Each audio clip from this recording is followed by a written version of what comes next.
I mean, the biggest curiosity from Korean fans is Son. How his play style can be changed under Frank. Can you, I mean, tell us a little bit more about Son and Frank? How do you Yeah. expect next season? Like I said, firstly, Son is a fantastic player who I'm pretty certain has scored against Brentford quite a few times. So Thomas Frank will be well aware of the qualities that he possesses. There are so many strikers who've done exceptionally well under Thomas Frank, and they're all different types. Ollie Watkins is a different type of striker to Ivan Toney. He's different to Mbeumo. He's different to Shada. He's different to Visser. But what Thomas Frank's teams are always very good at doing is creating good chances for strikers. I think Brentford had the highest XG per shot last season. It was definitely one of the highest. So they create chances of a very high quality. And like I said a minute ago, what I could see happening is Thomas Frank tweaking Son's responsibilities, because I think there have been too many times last season Son was sort of stuck on the left wing, two people were marking him, and he didn't have the space or the help to get closer to goal. I think Thomas Frank will say, get closer to goal. Don't worry about being on the wing. You're an elite finisher, and so I want you as close to the box as possible. And actually, I'll give people a little bit of insight. I interviewed Ivan Toney before Brentford's first season in the Premier League, so he'd been there for a year. And I said, how's Thomas Frank helped you? And Ivan Toney said, before I joined Brentford, I spent too much time trying to get the ball into the box myself. Thomas Frank said, don't worry about that. Get in the box, make that run.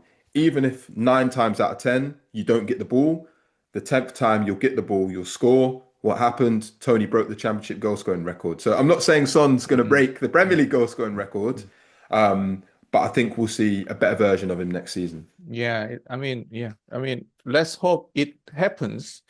Yeah, really. I mean, it will be very nice. And then about, I mean, before we move on to next question, I mean, about the just a bit about transfer window. I mean, there are some.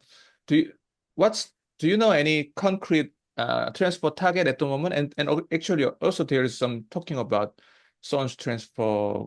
I mean, like people are saying they Spurs and Son is open to the situation.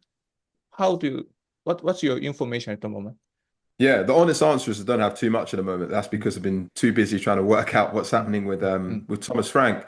I think now Thomas Frank is has been officially appointed. Will be having conversations with the sporting director Johan Langer about what he wants from the squad, and I'm sure he'll want Son to stay around and be a part of that. But Son only has a year left on his contract, so it's a big decision for him. Does he leave Tottenham when he's just won a Europa League trophy, the first trophy during his time with Spurs?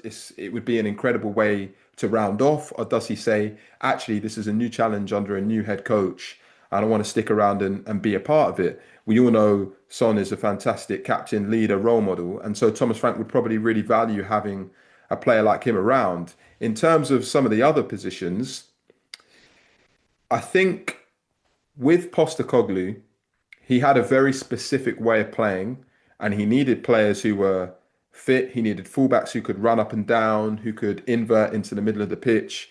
I think Thomas Frank is very good at working, using someone else's recipe and adding his own touch, if that makes sense. mm. I don't think he'll need or demand 6, 7, 8 different players to make his football work. If the transfer window ended tomorrow, he would know, right, I'm going to tweak this about Tottenham squad. I'm going to improve this player by doing this. So yes, of course, we want to see him supported. We want to see a few new players come in, especially in midfield. I think especially out wide and up front. But whatever happens, I trust Thomas Frank and Johan Langer to identify the right players. I mean, I mean, we are speaking too positively, I think. The fans will think Tottenham will win something next season. I'm joking, and then just joking, and then uh, actually you kind of answered this question already, but there was a fan asking about the goalkeeper Vicario and Kinski because I mean, the question was, do you think Frank may prefer Kinski than Vicario because of his passing ability or something? But Yeah, I think yeah, I think it's a possibility because last season there were not many times where Vicario was asked to hit it long. I think Spurs played the lowest amount of long passes in the league last season, or they were definitely towards the bottom. And when Vicario did pass it long, he normally panicked and it normally didn't find its intended target.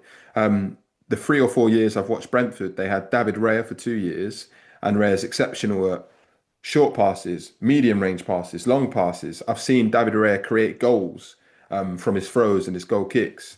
Similarly with Mark Flecken, I think Mark Flecken got an assist this season from a goal kick. Thomas Frank really wants his goalkeepers to have vision and kickstart attacks. And I wonder if Vicario has that ability within him, or he's repressed that ability because Postecoglou didn't want him to play that way. But the couple of times I've watched Kinski play, straight away I thought, okay, he looks fantastic on the ball. He's got a more expansive passing range than Vicario. So it wouldn't surprise me if they maybe alternate in competitions and Kinski, I think, will be given an opportunity. I'd be shocked if mm, he didn't be given a good opportunity because he's a good goalkeeper and he's confident. yeah, And I think he potentially fits in with what Thomas Frank wants to do long term more than Vicario. yeah. Maybe in the cup competition, right? Like League Yeah, Cup. Yeah, yeah, but then the difficulty is mm, because it's the Champions League, mm, you need to play your strongest team. Last mm, season in the group stages or the beginning round of the Europa League, you could play, I think it was Fraser Forster at the time. So Spurs are in the Europa League this season, I'd say Vicario in the league, Kinski in the Europa League, and then by Christmas we'll see what happens. But it's harder. You need to play your strongest players every single week. mm. Kinski will get opportunities in the Carabao Cup, I'm sure. Just have to see what happens. So let's get into last question. I mean, we will keep in touch in the next season, but for today, so I mean, you remember we talked about Kim Ji-soo last time, 2 years ago, Yes. and then also Tottenham also have one more Korean player, Yang Min-hyuk. I mean, who had loan spell at QPR. So I mean, realistically, do you think Frank would like to keep Yang Min-hyuk and use him in the first team, or maybe he think maybe Yang better have another role? I don't know. What do you think?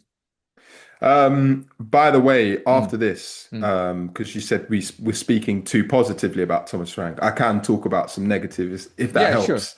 sure. Mm, I think with Thomas Frank, one thing I've always really liked about him is that in pre-season, he gives opportunities to really young players mm, from mm, Brentford's academy. He'll go on tour and take 18, 19, 20-year-olds and sort of say to them, show me your ability, show me that I should put you in the first team squad next season.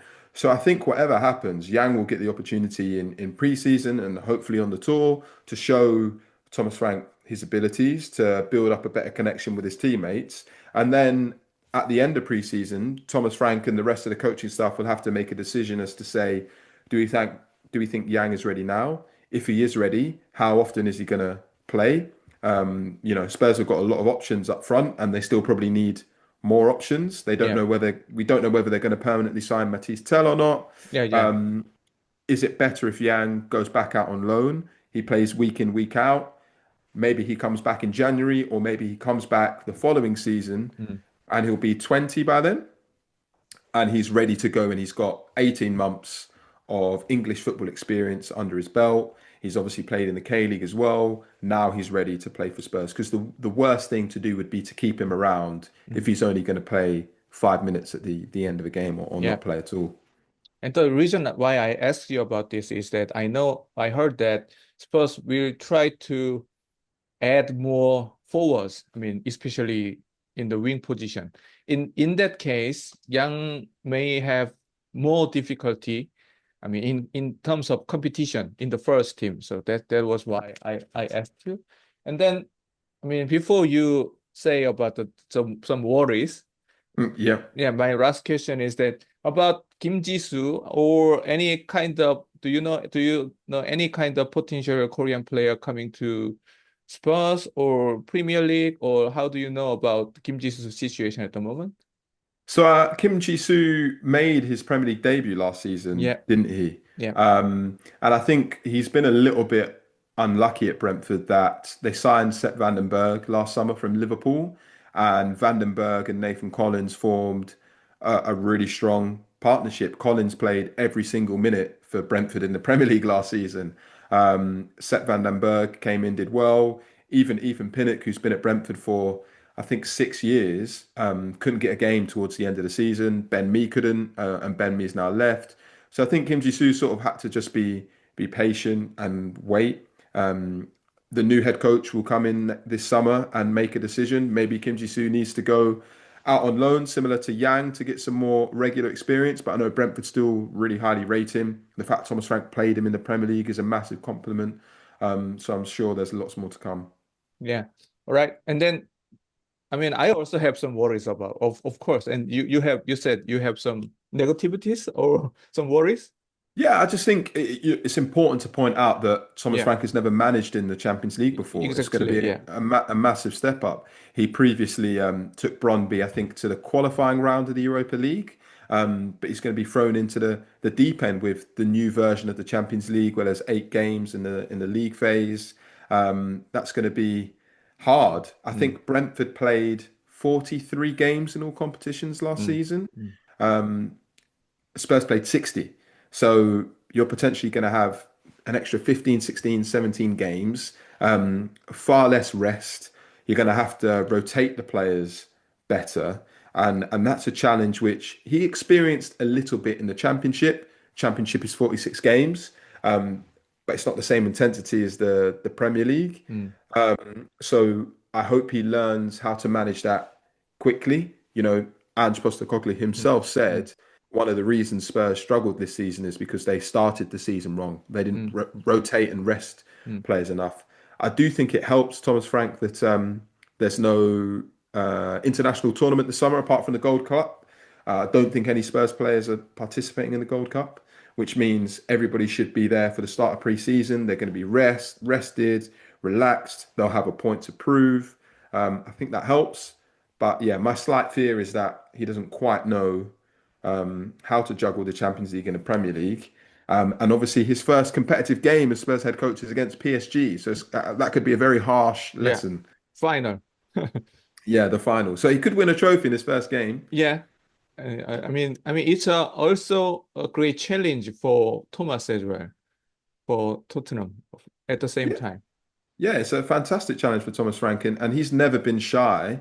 That he's wanted bigger and better things. He's had to wait patiently for his chance. He's been at Brentford for 7 years, Mm, but I know every time there's a Champions League game on, he watches it with his coaches. mm. He could be doing something else in the evening, but he just constantly analyzes, watches the game, learns from it. So the opportunity for him to compete in the Champions League next season, I'm sure he's really excited about it. Yeah, before we finish this call, as you just mentioned about coaches, I mean, I heard a lot of good things about his coaches.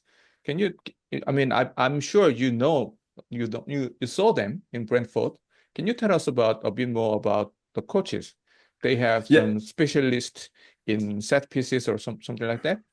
yeah, so there's a few different coaches that Thomas Frank is bringing with him. Joe Newton is an analyst who's been there for 6 years, so he's been with Brentford from their journey from the Championship into the Premier League.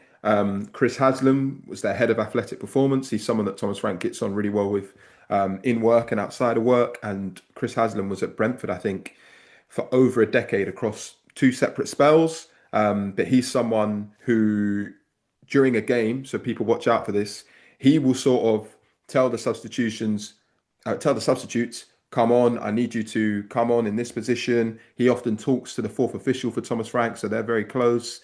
Andreas Gordson, who's been at Manchester United, he previously worked at Brentford or 4, 5, 6 years ago as a set piece coach.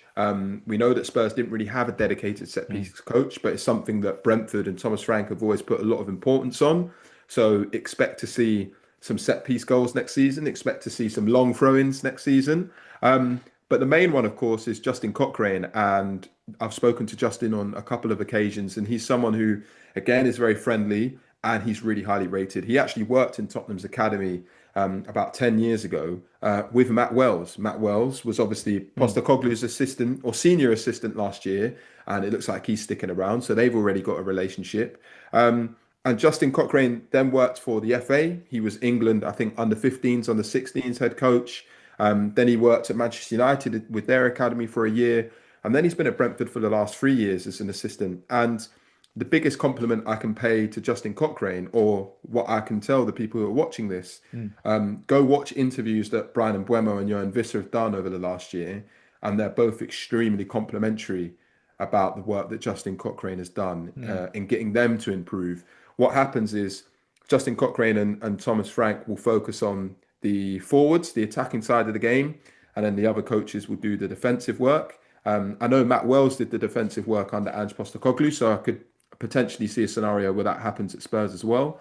And Brentford's forwards scored for fun in the division last season. So I think that tells you everything you need to know about Justin. Yeah, I mean, really positive and really interesting talks today. Thank you very much. And I think you said you are coming to Hong Kong and Korea, right?